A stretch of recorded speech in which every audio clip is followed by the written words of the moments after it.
Olá, boa noite. Boa noite, seja bem-vindo ao Rede TV News. Aloysio Mercadante toma posse como presidente do BNDES e diz que a instituição será mais atuante e dará prioridade a micro e pequenas empresas. Na cerimônia, o presidente Lula garantiu que Venezuela e Cuba vão pagar dívidas que têm com o banco e criticou a taxa básica de juros do Brasil.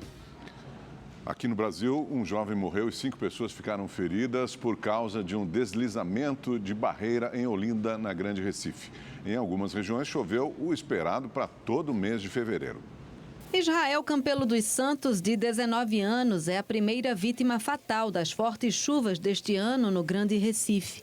Ele morava com os pais nessa comunidade, em Olinda. Depois de uma forte chuva, a barreira deslizou sobre a casa da família.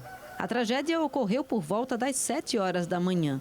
O resgate do corpo do rapaz durou cerca de 4 horas. Dona Silvânia conta que tudo foi muito rápido. Quando eu vi, a barreira já tinha desabado.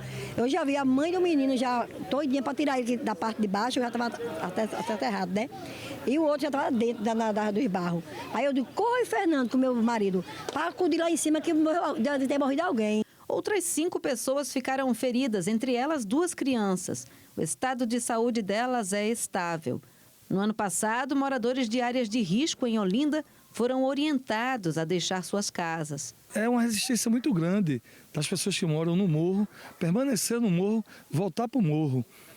Aí aquelas que não querem voltar, a casa estando lá, alugam. Inclusive, nós vamos intensificar aqui nesse local agora a necessidade de demolição, para não correr o risco de pessoas voltarem. A governadora de Pernambuco, Raquel Lira, do PSDB, fez uma vistoria no local da tragédia e ouviu moradores. Se eles não correrem atrás disso logo e procurar um planejamento para que isso seja evitado, o inverno está começando agora, a tendência é acontecer coisas mais piores, uma atrás da outra, porque essa eleição é a primeira. Somente no Recife, de ontem para hoje, choveu o equivalente a 60% do que era esperado para todo o mês. A Defesa Civil do município recebeu mais de 200 chamados durante a madrugada.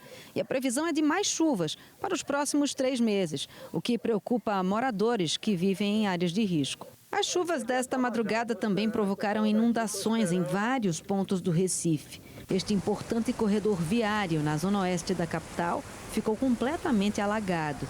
Nessa rua, no centro, a água chegou nas lojas. Motoristas também enfrentaram muitos transtornos na BR-232. Até o momento, a maioria dos postos da região metropolitana já ultrapassaram 70 milímetros de chuva e alguns pontos específicos de Recife e Olinda já chegaram nos 100 milímetros. A previsão para amanhã, quarta e quinta-feira, é que o tempo deve ficar estável com predomínio de sol. No Rio de Janeiro, um barco virou e matou 4 pessoas durante uma tempestade na tarde de ontem. Outras 2 estão desaparecidas. Os familiares das vítimas do barco que naufragou na Baía de Guanabara foram até o Instituto Médico Legal na manhã de hoje e fizeram o reconhecimento dos corpos. Entre os mortos estão Everson Costa de Assunção, de 45 anos, Juliana Gomes Delana da Silva, de 35 anos, Michele Bayer de Moraes de Sena, de 43 anos, o marido dela, Evandro José Sena, de 53 anos, e de Eduardo Borges da Silva Correia, de 14 anos. O barco estava com 14 pessoas a bordo no momento do acidente. 6 foram resgatadas com vida, entre elas 2 crianças. O grupo saiu de manhã da ilha do Governador e foi fazer um passeio até a ilha de Jurubaíba, em São Gonçalo. Michele Sena, uma das vítimas, chegou a gravar horas antes do acidente um pequeno vídeo e postou nas redes sociais.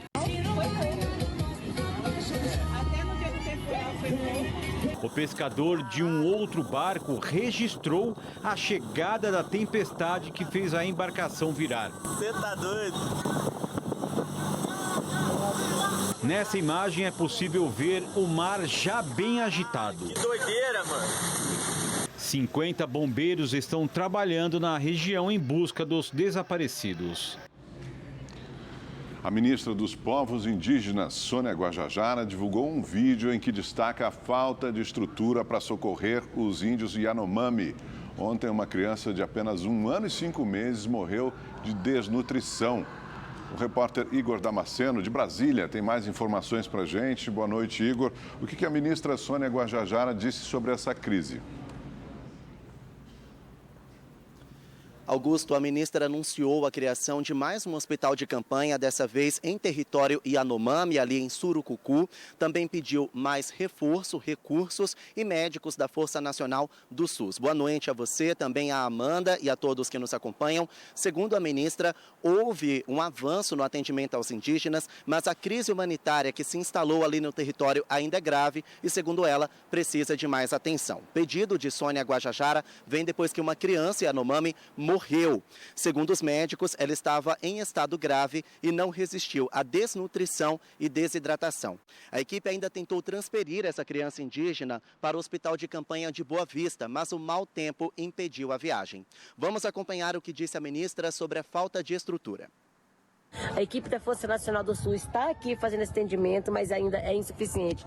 Essa aqui é um dos postos que tem a melhor estrutura. Os outros precisam ainda muito mais, né, de melhoramento para garantir uma qualidade no atendimento e salvar a vida desse povo e tirar dessa crise, né, dessa tragédia que está hoje assolando o povo Yanomami. Hoje, o ministro da Justiça e Segurança Pública, Flávio Dino, anunciou a ampliação do efetivo da Força Nacional e da Polícia Federal em território Yanomami. A determinação do ministro vem depois que 3 indígenas foram assassinados por garimpeiros que estariam em fuga. A Polícia de Roraima e a Polícia Federal investigam esses assassinatos. Também hoje, a equipe da Rede TV preparou uma reportagem lá em Roraima sobre a saída dos garimpeiros em território indígena. A nossa equipe conseguiu vídeos em que eles relatam dificuldade de deixar a região. Vamos acompanhar. Os primeiros registros feitos pelos próprios garimpeiros e que circulam nas redes sociais mostram canoas e barcos lotados deixando a região. Garimpeiros alegam dificuldades para deixar o local. Não está vindo voo para nós. Como é que vocês querem que a gente saia daqui? Se a gente corre risco, se a gente ficar, a gente morre. Se a gente sair, a gente morre do mesmo jeito. Um grupo de mulheres pede ajuda ao presidente Lula para sair da terra Yanomami. Segundo elas, pilotos de aeronaves estariam cobrando R$15 mil e que o percurso a pé demora em média 30 dias pela floresta para chegar a alguma região urbana. Com o bloqueio aéreo, existem relatos também de falta de alimento nos acampamentos. A gente está preso aqui e daqui a uma semana a gente não vai ter mais alimentação pra gente. E a gente precisa de ajuda, porque são 30 dias andando e a gente é mulher, a gente não vai conseguir. Então, a gente se juntou aqui para pedir socorro mesmo, entendeu, gente? Após as ações tomadas pelo governo federal na terra indígena Yanomami, a fim de combater o garimpo ilegal, como o bloqueio do espaço aéreo, reforço no monitoramento, além da divulgação de uma ação integrada que deve acontecer nos próximos dias, teve início um verdadeiro êxodo dos garimpeiros em direção aos municípios próximos. Estima-se que existam pelo menos 20 mil garimpeiros na terra Yanomami. Ontem, o governador do estado, Antônio Denário, havia pedido ajuda para o governo federal para a retirada dos invasores. Nós não daremos nenhum tipo de apoio para isto. Houve uma solicitação e nós negamos. Nós não temos como empregar aeronaves públicas para apoiar pessoas que estavam cometendo crimes. A terra Yanomami é a maior reserva indígena do país. Possui cerca de 10 milhões de hectares distribuídos entre os estados de Roraima e Amazonas. São ao menos 371 comunidades e quase 30 mil indígenas. A exploração ilegal de minérios na região é apontada como um dos principais fatores da crise sanitária e humanitária que assola o território. Aloysio Mercadante tomou posse hoje na presidência do BNDES, o Banco Nacional de Desenvolvimento Econômico e Social. O presidente Lula participou do evento e criticou a alta taxa de juros da economia brasileira. O vice Geraldo Alckmin, a ex-presidente Dilma Rousseff, ministros, o governador do Rio, Cláudio Castro, e o prefeito Eduardo Paes. A cerimônia de posse foi concorrida. No primeiro discurso como presidente do BNDES, Mercadante destacou os desafios que tem pela frente. Vamos apoiar as micro, pequenas e médias empresas, as cooperativas e a economia solidária, com 65 bilhões de reais por meio de crédito indireto do banco e alavancagem via garantias por crédito privado. Se quisermos ter futuro, precisamos de um BNDES mais presente e atuante e de uma relação de equilíbrio com o Tesouro Nacional. Mas não pretendemos ficar disputando o mercado com o sistema financeiro privado. A nova gestão do BNDES terá como prioridade um tema em especial, o meio ambiente. Entre os assuntos a serem trabalhados e reestruturados estão a preservação ambiental e a sustentabilidade, considerados, nos dias de hoje, dois importantes pilares da economia mundial. Uma outra questão importante aqui, bem destacada pelo Aloysio, a economia verde. A BIC, não a BIC, mas o BIC, o Brasil, Indonésia e Congo é que vão sustentar o planeta na questão das mudanças climáticas. São as 3 florestas tropicais: Amazônia, República do Congo na África e Indonésia na Ásia. Portanto, o combate ao desmatamento e o compromisso com a economia verde, e o BNDES, Marina, vai ser o grande banco do Fundo da Amazônia para poder operar esse recurso, fazê-lo com sua competência, experiência, será central. Mercadante é economista com mestrado em ciência econômica e doutorado em teoria econômica. Foi professor universitário, deputado federal por 2 mandatos, senador e ministro no governo Dilma. Na cerimônia, o último a falar foi o presidente Lula. Ele criticou o que chamou de fake news envolvendo o BNDES. A grande mentira é que o BNDES dava dinheiro para os outros países, que outros países viviam recebendo dinheiro do BNDES, que o PT era farto de dar dinheiro para outros países. O BNDES nunca deu dinheiro para países amigos do governo. O banco financiou o serviço de engenharia de empresas brasileiras em nada menos que 15 países da América Latina e do Caribe entre 1998 e 2017. O que é importante agora é numa matéria publicada no jornal Valor. De um total de 10 bilhões e 500 milhões financiados, o BNDES já recebeu 12 bilhões e 800 milhões. Assim, alguns contratos em atraso, todos cobertos por garantia. Mas o fato é que essas operações deram lucro, além de gerar dinheiro e milhares de empregos no Brasil. Cuba, Venezuela e Moçambique devem pouco mais de $1 bilhão ao BNDES, segundo o próprio banco. Lula disse que as parcelas atrasadas serão pagas. Tenho certeza que no nosso governo esses países vão pagar, porque são todos países amigos do Brasil. O presidente voltou a criticar a alta taxa básica de juros do país.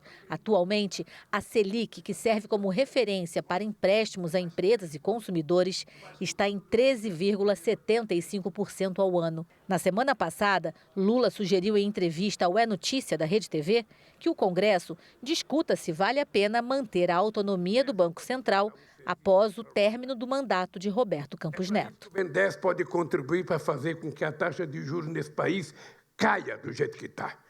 Porque eu vou dizer uma coisa para vocês, não tem explicação para que a taxa de juros esteja 3,5%. É só ver a carta do cupom para a gente saber que é uma vergonha esse aumento de juros e a explicação que eles deram para a sociedade brasileira. O problema é que esse país tem uma cultura de viver com juros altos que não combina com a necessidade do crescimento que nós temos.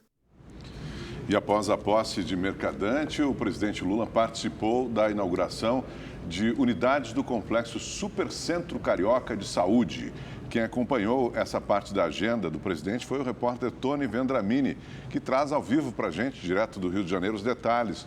Boa noite para você, Tony, bem-vindo aqui com a gente. Como é que foi essa visita do presidente Lula?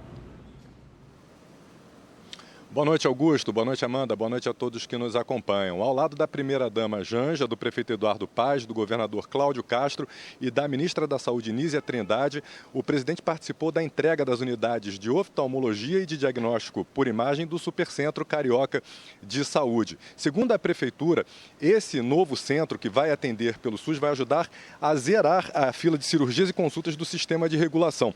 A promessa é que a fila da oftalmologia, por exemplo, fique zerada em julho. O governo deve investir cerca de 600 milhões de reais na ajuda a estados e municípios. A medida faz parte da política de redução das filas de cirurgias eletivas, exames e consultas do Sistema Único de Saúde. O SUS foi, inclusive, muito elogiado pelo presidente em seu discurso. Lula lembrou a pandemia de Covid-19 e reforçou a importância do SUS no atendimento à população mais carente. Também disse que a vacinação de crianças será obrigatória para as famílias que se cadastrarem no Bolsa Família, assim como a presença escolar.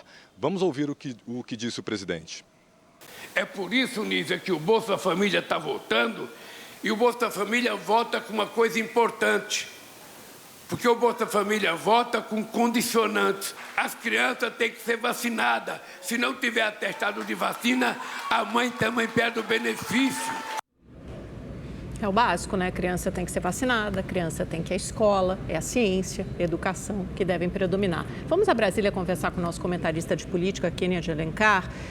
Kennedy, boa noite. O Lula voltou a criticar nessa posse do Mercadante no BNDES a alta taxa de juros no Brasil. Ele já havia feito declaração semelhante a você na semana passada no programa É Notícia. Afinal de contas, por que essa relação entre presidente da República e presidente do Banco Central está tão estressada? Boa noite, Amanda, Augusto, boa noite a quem está nos assistindo.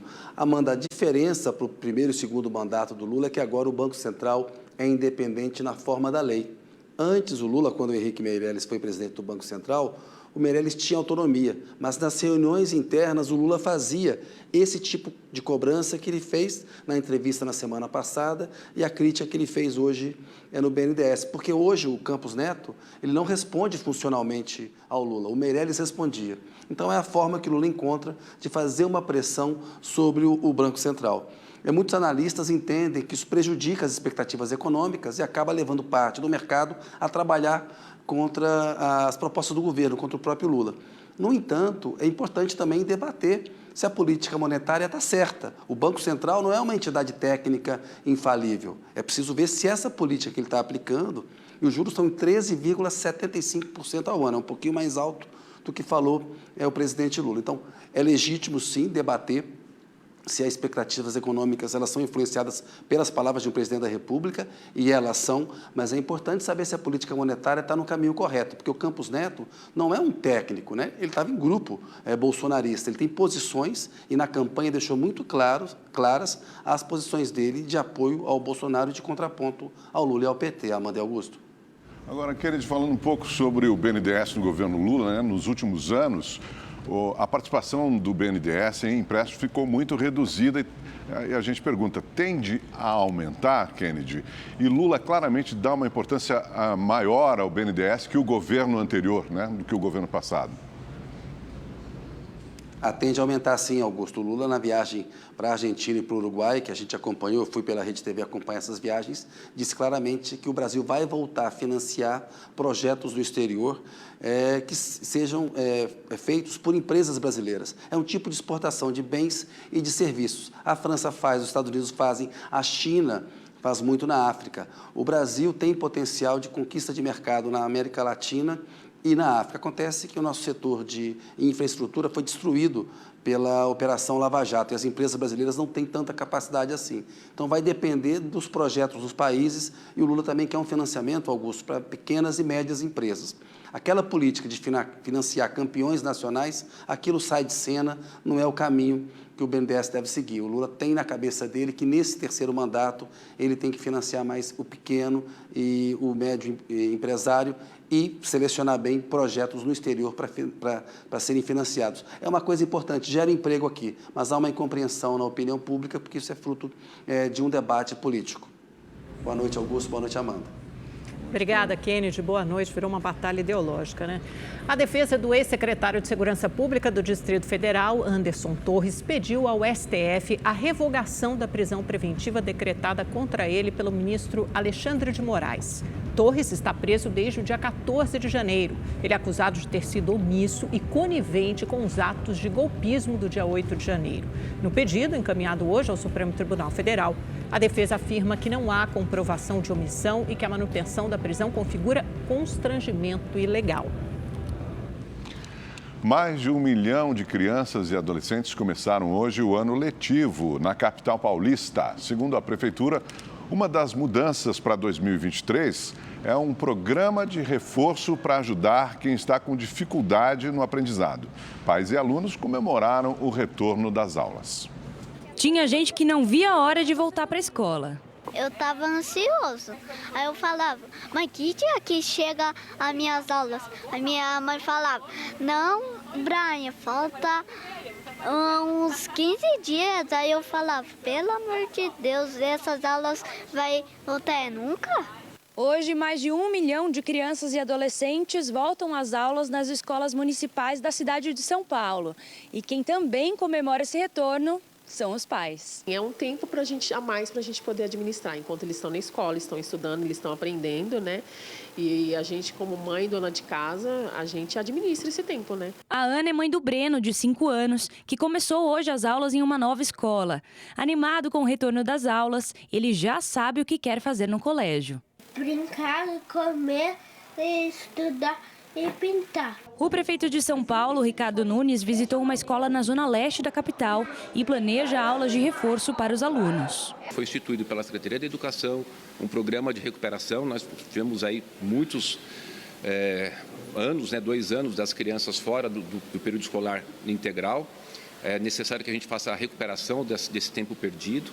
E para não ter atraso na entrega dos uniformes, uma novidade. O uniforme escolar que agora é por aplicativo. A mãe baixa o aplicativo no seu celular e escolhe uma das lojas para fazer a aquisição. São mais de 300 lojas espalhadas na cidade de São Paulo. Segundo o calendário oficial divulgado pela Secretaria de Educação de São Paulo deste ano, as próximas férias escolares serão de 10 a 21 de julho. Até lá, a criançada vai ter bastante tempo de sala de aula para aprender, socializar e brincar muito. Pessoal, a Rede TV News fica por aqui. Uma ótima noite para você. Obrigado pela sua companhia, uma boa noite para você e até amanhã.